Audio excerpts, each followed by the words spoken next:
Assalamualaikum warahmatullahi wabarakatuh. Kita jumpa lagi ya. Ini saya mau bikinkan video yang ke-14 ya. Jadi menyambung kuliah yang kemarin, kuliah video di 12-13 yang kita bicarakan senyawa-senyawa asam basa ya. Jadi kita udah punya asam basa Arrhenius, asam basa Bronzes-Lowry, asam basa Lewis. Di situ yang terakhir saya tuliskan pada reaksi asam basa mengambil muatan plus dari asamnya.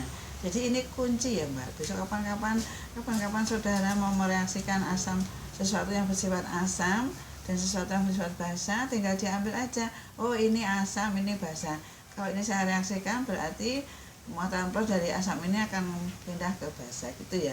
Itu lebih mudah belajarnya. Jadi kalau reaksi jangan dihafal, yang kita hafal kuncinya. Nah, sekarang kalau sudah tahu yang mana yang asam, mana yang basa, kalau kita lihat kemarin Bronzes-Lowry yang banyak ya. Asam ialah senyawa yang bisa mendonorkan H+, mendonorkan proton. Proton mana yang bisa didonorkan, H+ mana yang bisa didonorkan ke suatu spesies basa, maka atom-atom H yang terikat pada atom-atom yang punya lone pair seperti oksigen, nitrogen, dan fluor ya. Tapi kebanyakan yang dalam senyawa yang dalam nanti yang kita ketemukan di alam, yang kita ketemukan di perkuliahan kita ini adalah senyawa-senyawa yang punya gugus OH. Gugus OH biasanya ya bersifat asam. Contohnya ada air asam, ada fenol asam, alkohol asam. Asam karbonat juga punya OH, dia juga bisa merupakan H+, sehingga dia juga bersifat asam ya. Kemudian kepada siapa dia asamnya, H+-nya didonorkan pada siapa? Pada sesuatu yang bersifat basa. Basa itu yang mana? Basa ialah spesies yang punya muatan minus atau punya pasangan elektron bebas. Jadi kalau saudara suruh menentukan, ditanya Pak Dokter, Mbak ini obat ini mana yang terabsorpsi di lambung? Nah sebenarnya tinggal pilih mana yang asam. Asam itu punya atom halo, atom yang bisa lepas sebagai H+ loh. Oh berarti yang ini dokter, berarti saya nggak pakai yang ini ya, karena orangnya kan lambungnya luka. Oke, sekarang kita lihat. Kalau kita sudah bicara asam basa, maka saya akan teruskan. Sebelum asam basa kan kita sudah punya. Pada reaksi asam basa mengambil muatan plus dari asamnya. Mari kita lihat contohnya, Mbak.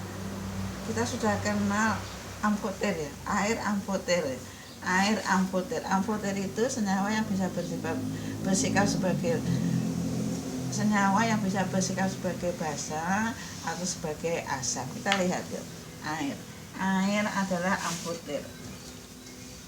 H2O itu amfoter. Amfoter bisa sebagai asam, bisa sebagai basa. Bisa sebagai asam, bisa sebagai basa. Kapan tahu air itu sebagai asam atau sebagai basa? Tergantung dengan apa dia direaksikan. Kita lihat tuh. Ketika H2O direaksikan, ini contohnya Mbak ya, H2O saya reaksikan dengan NH3. NH3 itu amonia, punya lone pair, berarti dia basa. Jadi dia basa. Maka air mengambil peran sebagai asam. Mbak menuliskan NH3, amonia boleh NH3 tanpa lone pair, boleh. Lone pair ini nggak usah di setiap kali tuliskan ya Mbak. Kalau tanpa lone pair pun kita tahu itu N-nya punya lone pair, punya pasangan elektron bebas, sehingga kalau mau diperlihatkan actionnya baru dituliskan ya. Kita lihat yuk. Kalau air sebagai asam, maka reaksinya berdasarkan pada reaksi asam basa mengambil muatan plus dari asamnya, maka akan kita peroleh NH4 plus ditambah OH minus. NH4 ini asam konjugit ya, asam konjugit bahasanya pakai bahasa Indonesia ya. Kemudian yang ini bahasa konjugit, bahasa penggantinya. konjugit. Ya. Kemudian nanti saudara bisa belajar kalau NH4+ itu yang plus apanya, H-nya atau N-nya ya. Lihat lagi kimia organiknya ya. Nah, soalnya kalau terangkan nanti banyak anorganiknya kamu malah babanya mas-masnya malah bosan ya ya. NH4+ ya. Ini asam air sebagai, kalau saya tambah air tambah asam maka basa maka air sebagai asam. Kan kita lihat kalau airnya saya reaksikan dengan asam, H2O plus HCl, sudah jelas HCl-nya asam, berarti airnya bersifat sebagai basa. Sekarang berarti pada reaksi asam basa mengambil muatan plus dari asamnya. Yang kita peroleh adalah air H2O mengambil H plusnya HCl, dihasilkan H3O plus ditambah Cl minus. Ini asam konjugit, ini basa konjugit. Itu ya.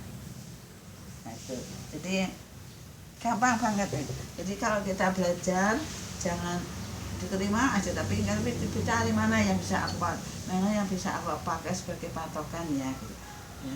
Kalau orang Jawa tuh dititeni. Oh berarti gini. Sekarang kita sudah bicara amfoter. Amfoter adalah senyawa yang bisa bersifat sebagai asam dan sebagai basa. Kalau kita melihat itu air, maka kapan dia asam, kapan dia basa tergantung dengan apa dia direaksikan, gitu ya. Jadi berarti kunci atau rumus pada reaksi asam basa mengambil muatan plus dari asamnya itu ditulis Mbak, dicatat, dipakai kapan-kapan kita ketemu senyawa, kita akan mereaksikan asam dan basa. Kita lihat lagi ya. Senyawa amfoter saya contohkan air. Tapi ada satu lagi Mbak, amfoter ternyata asam amino itu juga amfoter. Asam amino ya. Ini air, asam amino. Asam amino itu juga amfoter. Kita lihat. Asam amino rumus strukturnya NH2 ya betul. NH2 CH R ini COOH. Yang sudah pernah dapat kimia organik dari aku mungkin dilihat di protein ya, di kimia organik 2 ya. Di kimia organik bagian protein. Ini asam amino ya. Di dalam asam amino ini ternyata ada 2 gugus. Ini gugus asam, ini ada gugus basa. Gugus asam dan gugus basa. Ini rantai samping ya. Rantai samping yang paling sederhana adalah glisin. Nanti kita lihatnya. Asam amino. Ternyata dia juga amfoter. Di buku kimia organik, di buku pengantar kimia organik dan hayati disebutkan pada asam amino gugus basa dan asam sedemikian dekatnya sehingga gugus basa mengambil muatan plus dari asamnya. Jadi di dalam buku itu sebutkan ya. Dikatakan juga asam amino amfoter. Di dalam asam amino gugus asam dan gugus basa sedemikian dekatnya sehingga gugus basa mengambil muatan plus dari asamnya. Sehingga kalau kita reaksikan asam basa dalam satu molekul ini, maka akan kita dapatkan CH, sini NH3 plus, di sini CO minus, sini R, rantai samping. Sekarang kita lihat ya, asam amino ini kan netral ya, nggak ada muatannya. Ini juga netral Mbak, +1 -1. Berarti ini juga netral. Yang seperti ini karena ini bentuknya ionik, ada muatan plus muatan minus, maka yang ini yang kita kenal dengan nama ion sweeter. Ya, kita lihat. Jadi kalau saya perhatikan ion sweeter berarti kalau ion sweeter ini punya pH isolistrik. Yang sweeter ini pH isolistrik kurang dari pH darah. pH normal darah ya. pH 7,4, pH normal darah, pH darah ya. Betul yang normal ya. pH darah yang normal. Darah atau cairan tubuh ya, aku lupa nih agak. Mbak, ini darah atau cairan tubuh ya? Darah normal. Oh, normal. Darah pH yang sweeter mempunyai pH isolistrik kurang dari pH 7,4 yaitu pH fisiologis. Nanti kita lihat lagi ya. pH 7,4 ini pH normal darah. pH normal darah.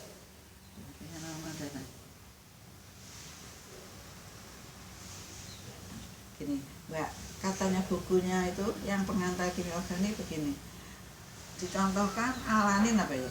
Alanin mempunyai sekarang karena di sini yang ini kan juga amfoter. Ini amfoter juga, ini amfoter. Amfoter ini kalau direaksikan asam basanya jadi ion sweeter. Ion sweeter sekarang punya muatan plus dan muatan minus. Yang ini yang aktif nanti, Mbak. Kita lihat ya. Berarti sekarang kalau ini ya punya ion sweeter, punya pH isolistrik kurang dari pH 7,4 atau pH fisiologis darah ya, pH fisiologis darah. Berarti kalau ion sweeter itu punya pH 4, kalau ion sweeternya pH-nya 4, ini pH-nya sama dengan pH sama dengan 4 ya, dimasukkan ke dalam darah, berarti sekarang darahnya yang bersifat sebagai kan, jadi darahnya kan pH-nya lebih tinggi. Berarti kalau gitu darah itu sebagai basa, ion sweeter sebagai asam. Ini sebagai basa, ini sebagai asam. Sekarang kita reaksikan. Pada reaksi asam basa, maka basa mengambil muatan plus dari asamnya. Berarti asam amino yang saya masukkan ke dalam darah itu karena pH-nya 4, di dalam pH darah yang 7,4 berarti darahnya sebagai basa, asam amino sebagai asam, maka darahnya akan mengambil muatan plus dari asam amino, sehingga asam aminonya akan berubah, Mbak. Nih, sudah pH ini pH 4, berarti akan berubah menjadi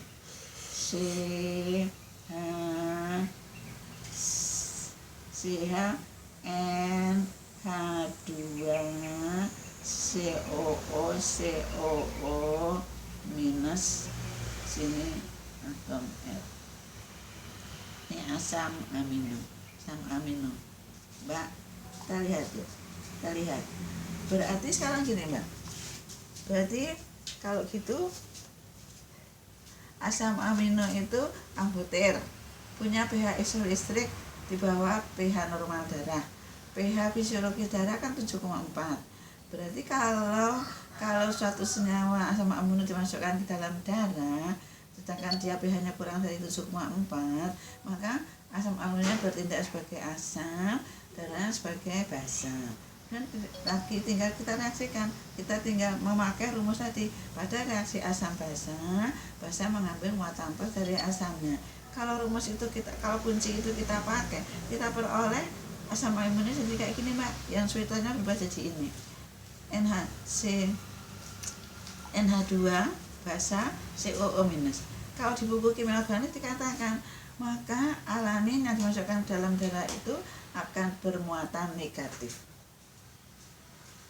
Ya, gitu ya. Jadi di buku dikatakan kita harus mencerna, karena kita pengen tahu kok bisa negatif gimana ya. Kita punya rangkaian ini. Oke, itu ya. Nanti pokoknya kalau kita balik, kalau asam amino yang kita masukkan pH-nya 9, kalau asam amino yang kita masukkan itu pH-nya 9 misalnya, pH-nya sama dengan 9, maka asam amino ini bertindak sebagai basa. Maka dia akan bertindak sebagai basa. Karena basa, maka darahnya akan bertindak sebagai asam. Karena pH-nya 7,4, Mbak. Darahnya kan 7,4. Ini dimasukkan dalam darah yang pH-nya 7,4. Masukkan ke darah, ini dimasukkan ke darah dalam pH 7,4. Berarti kalau asam amino saya masukkan ke dalam darah mungkin yang pH-nya sama dengan 7,4, maka yang betindak sebagai asam yang mana? Darahnya. Yang alamnya sebagai basa. Ini ya. Berarti ini pH 9, ini 7,4. Dan sekarang kita saksikan lagi pada reaksi asam basa, basa mengambil muatan plus dari asamnya. Jadi kita tinggal lihat. Berarti kalau gitu sekarang asam ini ion sweeter mengambil muatan plus dari asamnya, berarti asamnya kan darah. Berarti ini bersama asam, berarti kita dapatkan asam amino CaNH3 positif COOH-R. Jadi saya akan beroleh asam amino yang bermuatan positif. Gitu ya. Ini sebagai basa, ini minus, tanda minus gitu ya. Itu ya. Ya, gitu ya. Jadi gampang ya, Mbak ya. Jadi amfoter itu bersenyawa bersifat asam atau basa. Siapa dia? Yang kita kenal air. Kemudian ternyata ion asam amino juga amfoter. Tapi bagaimana kita bisa memahami dia sebagai amfoter, bisa bertindak sebagai senyawa amfoter, maka saya harus lupakan dulu. Karena ada kalimat penyambung di kimia organiknya itu. Pada asam amino, gugus basa dan gugus asam sedemikian dekatnya sehingga gugus basa mengambil muatan plus dari asamnya, maka saya hasilkan ion sweeter. Itu ya. Saya kira itu ya, Mbak. Gampang ya. Nah, kita tutup dulu. Nanti kita sambung di video berikutnya. Assalamualaikum warahmatullahi wabarakatuh.